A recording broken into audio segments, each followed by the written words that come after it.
We hold these truths to be self-evident, that all men are created equal. Hi, my name is Peter Boykin, and I'm running for Lieutenant Governor of North Carolina. You can check out my website at peterboykin.com.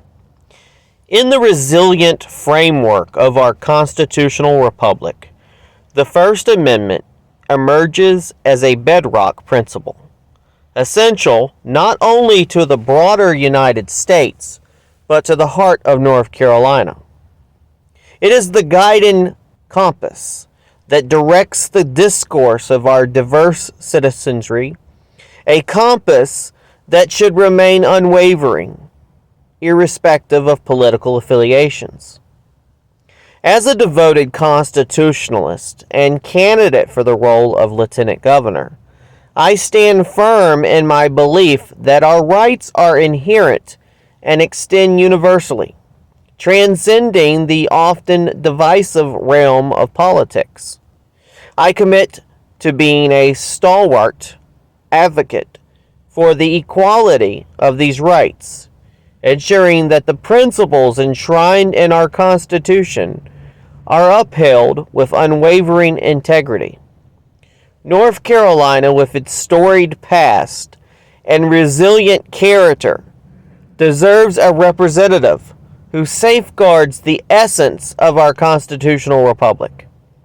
If granted the privilege of serving, I pledge to amplify the voices that sometimes get lost in the termlet of partisanship, working tirelessly to foster a society where equal justice prevails for every citizen, regardless of their political path. Together, let us fortify the pillars of our constitutional republic, ensuring that the flame of equal rights illuminates the path for all. With that said, let's talk about the discrepancies in protests, examining the legal treatment across political spectrum. The aftermath of the Capitol riot, January 6, J6, saw Troy Smocks, a Texas man, becoming the second individual sentenced among the 15 defendants linked to the January 6 attack. His guilty plea to a felony for making an interstate threat on Parler resulted in a 14-month sentence. The severity of his actions is unquestionable, but this case ignites a critical inquiry. Does the treatment of comparable incidents differ between political affiliations?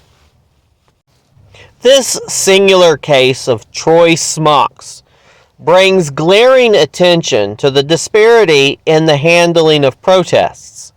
It raises profound questions about the consistency within our judicial system in addressing offenses related to protests, regardless of the ideological spectrum they emanate from. Examining the stark contrast and repercussions between right-wing and left-wing protests invokes serious concerns.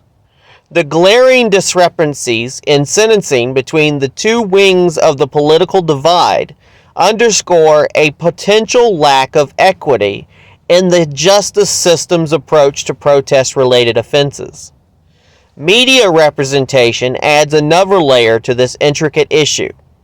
Instances like the Capitol riot receive extensive coverage, often depicted as emblematic of right-wing extremism.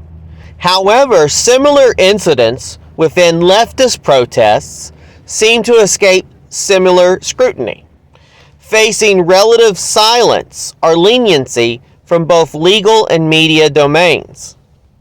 This conspicuous dichotomy in media portrayal and subsequent legal outcomes raises pertinent questions about impartiality. It highlights an apparent double standard within both the justice system and media representation. Furthermore, this glaring inconsistency prompts the need for a broader examination of the treatment of protests across the political spectrum.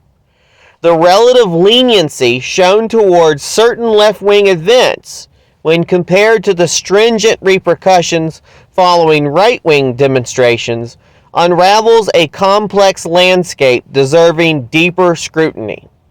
Understanding these nuanced discrepancies is crucial for fostering a more informed and equitable discourse on the challenges prevalent within our society.